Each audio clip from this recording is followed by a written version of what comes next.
Mine's upside down. Hey, bro, I can't smell my breath for too long. Yo.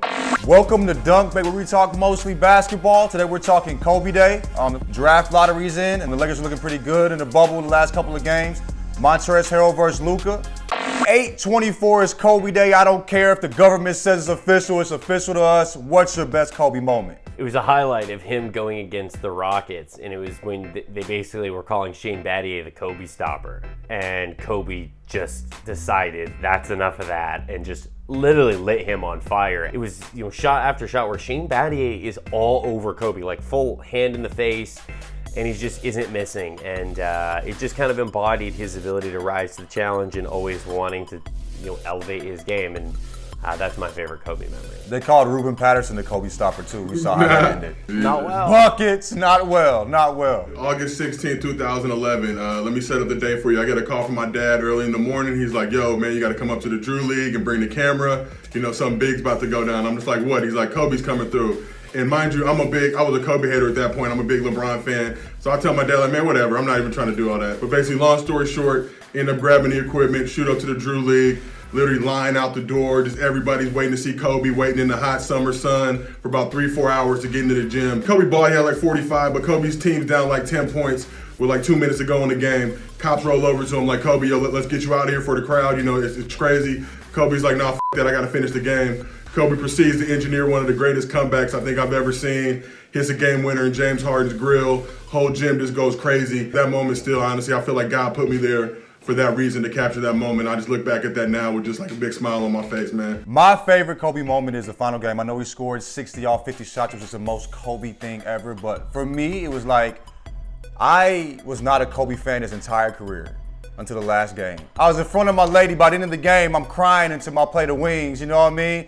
But it was like, it was a great moment realizing like what Kobe truly meant to the game. Out of the 20 years he played, I had a game where I was a Kobe fan. All right, so Thursday, favorite time of the year, favorite holiday was Thursday. It's the annual time of the year where Knicks fans, their hopes come crashing down as they don't win the lottery. I look forward to it every year. I was pissed that the Warriors are going to have another high draft pick and flip that. I don't have no real takeaway. All I really care about is where Melo goes. I do not want him going to the Timberwolves. I want to see him do good in the league. I watched him play live. I think he's incredible. I hate the Warriors, and I don't want to see them get any better. But I think he'd be great on the Warriors as a backup.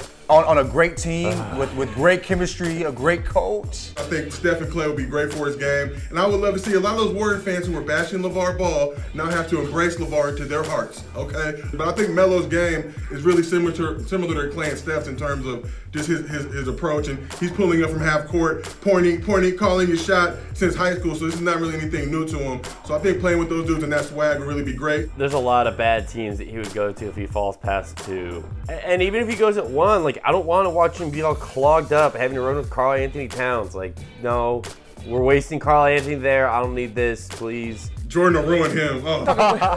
Right. The Lakers are looking better.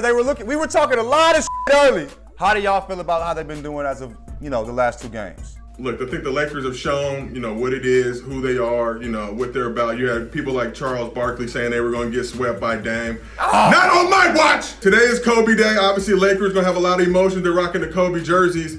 The last team they played after Kobe's tragic passing was the Blazers. The Blazers waxed that cheek. So I don't know if I don't know if the Lakers are going to win this game. I know they're going to win the series. I think there's going to be a lot of pressure on them to win this game. Hopefully they rise up to the moment, do it for Mamba, do it for Gigi. But I think ultimately winning the series is all that matters. And I can see them having a little bit of a slump tonight. I was so worried going into this series, and I was hoping that Dame would fade, and he hasn't, even despite hurting the finger. He still went off the other night, but I gotta tip my hat, LeBron and AD have both risen to the occasion, but I want to tip my hat to Frank Vogel because I think the changes he made in the setup, maybe it wasn't even the setup, maybe it was just him saying like, hey, idiots, stop shooting 3-pointers, please. Because the big change in seeing them go and just dominate in the paint and the way the offense is actually moving now, it looks great. And I think being able to make some changes like that and that kind of stuff is what gives me hope with this team. Game 3, Bron was killing, 39 points, and it didn't let you really push the gas for real. He didn't really press the Bron button. It was an easy 39, it looked like. But what I've really liked is I like Caruso and KCP on the defensive end. And also, KCP's been hitting his open threes, and we needed somebody to step up. What teams are y'all scared of when it comes to our Lakers? Well, I mean, always the Clippers, but other than that, there's no real mortal human being I feel like that can get on Bron's level. LeBron's all conditions, he's built for whatever. What about those Raptors? They got 3 people that can go for 20 or 30 a game. Woo. You know what I'm saying? Siakam's great defensively. Lowry's great defensively. The whole team, they got Nick Nurse coaching them, coach of the year. They look good, man. I'll say this: no one in the West scares me, but losing to the Clippers would hurt a lot, so that scares me. Like emotionally, the trauma that would cause to me, that scares me. Your therapist would be therapist, yeah. There'd be a lot of checks getting sent to my therapist if we lose to the Clippers. So Montrez yelled something at Luka that some people found offensive. He apologized about it before the game. But was it a big deal in the first place, or was it overblown? It seems like people were reaching. It didn't bother me. It's like I've hooped. I've had that happen. I'm sure Luka Doncic has played in insane leagues in Europe, and I heard, I'm sure, all sorts of crazy sort of things. It's just sort of like who cares? And when he said it, I'm looking like, Trez, who are you talking to? Because I know you're not talking to Luka. That's what I was more offended by. You better put some respect on Luka. Luka got all the Clippers scared. That's why he's talking to Luka. Luka, that's a sign of respect if we being on it. But as everybody's pointed out on the internet, you can't really compare them. Everybody's like, oh, what if a white person said whatever? It's like, well, we don't live in a country where things are equivalent, so we can't really flip it and go apples to apples with that thing. I mean, white boy has never signified anything other than a white boy. It's descriptive. You know what I'm saying? It's not used pejoratively like black boy is. Black boy is used, you know what I'm saying, when you don't want to use the N-word. You feel me? When there's different power dynamics, there's different rules. You know what I mean? And that's why we need to fight for equality. You know what I'm saying? So, so I think, it kind of highlights what the NBA is trying to do. Because if you call somebody a white boy, it means they're just a white boy. That white boy can shoot. That white boy got some bunnies. You know what I'm saying? Luka definitely doesn't care about that. Most people don't, especially if you played basketball before.